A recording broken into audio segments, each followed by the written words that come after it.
A continuación, realizaré el resumen de 100 años de soledad que comprende desde la página 76 hasta la página 91. José Arcadio y Rebeca fueron los únicos que se enteraron, ya que Arcadio tenía una relación más íntima con ellos dos. Rebeca tenía un carácter firme, una voracidad en su vientre, como también una tremenda ambición, que absorbió la energía del marido, y en vez de volverse mujeriego, se volvió un animal de trabajo. Ellos dos mantenían una casa limpia y ordenada.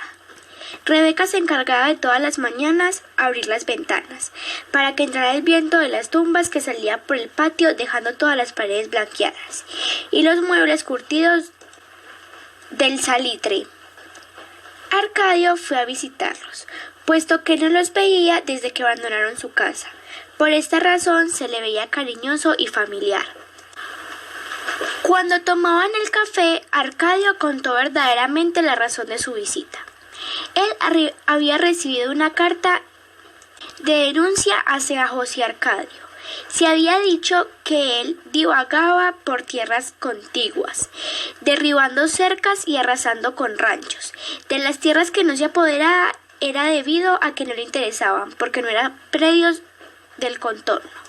Arcadio ofrecía crear una oficina de registro de la propiedad para que José Arcadio legalizara los títulos de las tierras usurpadas, pero con la única condición de que delegara en el gobierno local el derecho de cobrar las contribuciones, y así llegaron a un acuerdo. Años después, su hermano se encontraba realizando un examen de los títulos de propiedad y se encontró con la sorpresa de que todos estaban registradas con el nombre de su hermano. Todas las tierras que se divisaban desde la colina de su patio hasta el horizonte, inclusive el cementerio, y que en los 11 meses de su mandato Arcadio había cargado no solo con el dinero de las contribuciones, sino también que él se encargaba de cobrar un derecho para enterrar a los muertos. Úrsula, quien era la madre de Arcadio, tardó varios meses en saber lo que ya era del dominio público. Ella le decía a Arcadio que era la vergüenza del apellido, ya que el pueblo le ahorraba en decirle las cosas para que no aumentara su sufrimiento. Luego de ese domingo después de misa, Úrsula se dio cuenta de que él tenía una hija de 6 meses y que Santa Sofía de la Piedad, con quien vivía sin casarse, estaba de nuevo encinta. A fines de febrero, en Macondo, llega una anciana con un aspecto ceniciento, montada en un burro. Por su apariencia tranquila, la dejaron pasar sin ningún problema, pero su sorpresa era que esta anciana era el coronel Gregorio Stimson, desatándose de unas hamacas enrolladas y colgadas. La anciana se cuadró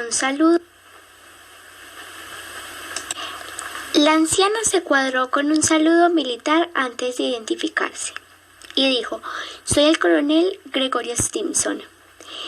Él llevaba muy malas noticias sobre los últimos focos de resistencia liberal, que según dijo estaban siendo exterminados. No tardó mucho tiempo en esparcirse las noticias del Partido Liberal. La voluntad de resistencia de Arcadio era una locura, así que dijo que le entregaran un arma, que si perdía la vida quería que fuera peleando. No alcanzó a llegar al camino de las ciénagas. Las barricadas ya habían sido despedazadas. Úrsula estaba en la puerta de su casa, preocupada por su hijo. José Arcadio, al ver que lo estaba empujando hacia su casa y a la misma vez ella estaba en peligro, la empujó y le ordenó que fuera a casa. Es así como José Arcadio estaba a punto de ser fusilado en el cementerio. Arcadio no sentía miedo. Pensaba en Úrsula y en su hijo que iba a nacer. Antes de morir, pidió que su hijo, si naciera mujer, le pusieran Úrsula, y si era varón, José Arcadio, no por el tío, sino por el abuelo.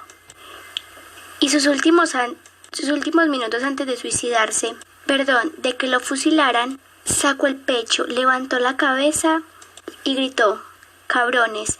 ¡Viva el Partido Liberal!».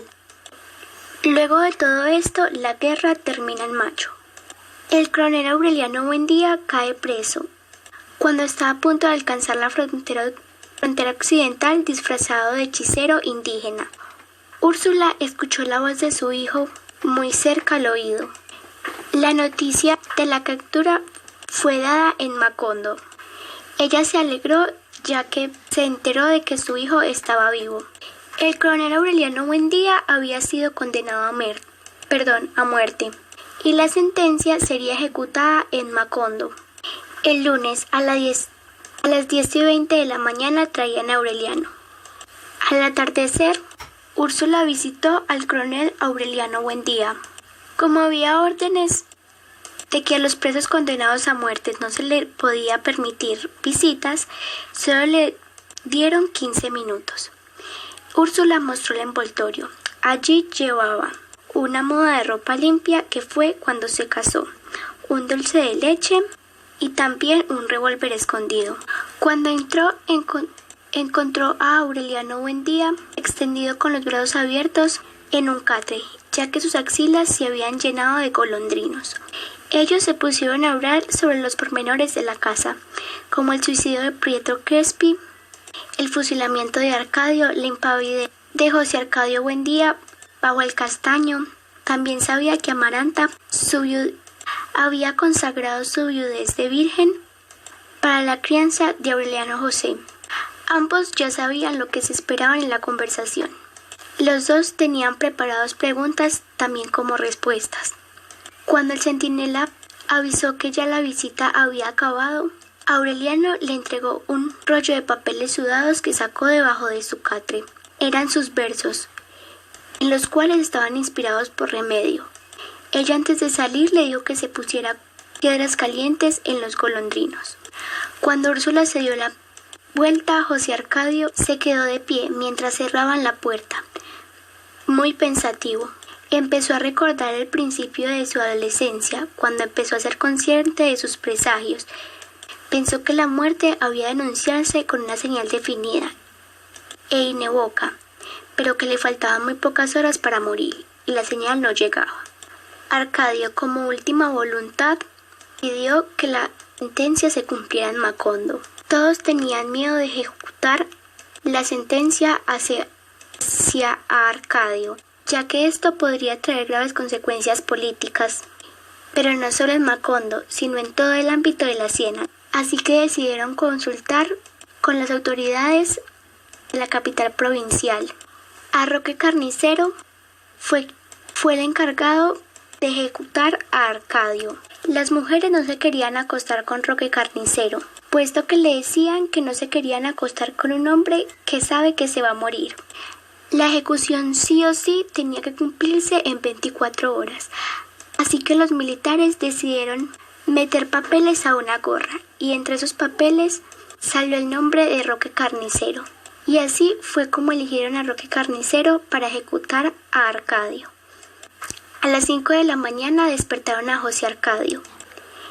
Entre Roque Carnicero y José Arcadio empezó otra guerra. Se decía que en verdad Aureliano Buendía no había muerto, que se fue con Roque Carnicero y sus 6 hombres. La casa se había llenado de niños, ya que Úrsula había recogido a Santa Sofía de la Piedad con la hija mayor y un par de gemelos que nacieron 5 meses después del fusilamiento de Arcadio. Como lo había pedido Arcadio, bautizaron a la niña con el nombre de Remedios, pero aún así decidieron ponerla Úrsula. A los gemelos los nombraron José Arcadio II y Aureliano II. Amaranta se hizo cargo de todo. Un año luego de la fuga del coronel Aureliano, José Arcadio y Rebeca se fueron a vivir en la casa construida por Arcadio. Esta estaba situada en el mejor rincón de la plaza.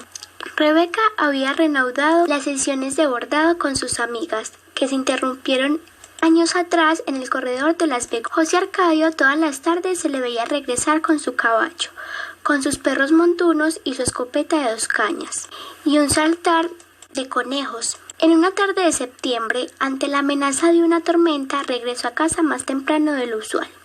Saludó a Rebeca, amarró los perros al patio y colgó conejos a la cocina para luego salarlos y fue al dormitorio a cambiarse de ropa. Mientras Rebeca declaró que mientras su marido entraba al dormitorio, ella se encerró en el baño y no se dio cuenta de nada. Ese es uno de los misterios que nunca se esclareció en Macondo. Lo que decía Rebeca era un poco difícil de creer, pero era la versión más verosímil. Lo que sucedió fue que tan pronto como José Arcadio cerró la puerta del dormitorio, se escuchó un disparo en la habitación y un hilo de sangre salió por debajo de la puerta, atravesando la sala. Salió a la calle, siguió un curso directo por los andenes disparejos, descendió escalinatas y subió pretiles, pasó de largo por la calle de los Turcos, dobló una esquina de la derecha y otra de la izquierda, volteó un ángulo recto frente a la casa de los Buendía, pasó por debajo de la puerta cerrada, atravesó la de las visitas, pegaba a las paredes para no manchar los tapices, siguió por la otra sala, eludió una curva amplia de la mesa del comedor, avanzó por el corredor de las begonias y pasó sin ser visto por debajo de la silla de Amaranta, mientras quedaba una lección de aritmética a Aureliano José, y por último se metió al granero. En el cadáver no encontraron ninguna herida, ni pudieron localizar el arma. Luego de esto, el coronel Aureliano Buendía regresó. Él no se entusiasmaba mucho con las apariencias. Él estaba metido en una situación política muy confusa. Él ordenó restaurar la iglesia desbaratada por un coñazo que había dado el ejército. El padre Nicanor dijo que era todo un disparate, porque los defensores de la fe de Cristo destruyen el templo y los masones los mandan a descomponer. Arcadio muchas veces tenía noche de vigilia. Se tendía boca arriba en una hamaca que colgaba en el mismo cuarto justo donde estuvo condenado a muerte. Recordaba todo lo que le había pasado, como los abogados vestidos de negro que abandonaban el palacio presidencial en el hielo de la madrugada, con frío, abrigados hasta las orejas. Recordaba cuando él espantaba mosquitos a 35 grados de temperatura, sintiendo aproximarse el alba temible en que tendría que dar a sus hombres el orden de tirarse al mar. El coronel Genireldo Márquez era un hombre de mucha confianza para el coronel Aureliano Buendía. Él lo había acompañado en muchas peleas. Pero no solo por eso. El coronel pretendía a Amaranta. En casa de Úrsula lo trataban como si fuera parte de la familia. Muchos años atrás, casi siendo un niño, Genireldo Márquez había declarado su amor hacia Amaranta. En ese entonces, Pietro Crespi era la gran ilusión de Amaranta. Y cuando se le declaró, lo único que hizo fue reírse de él. El coronel le pidió el favor a Amaranta de que le cosiera una docena de pañuelos. Y así fue.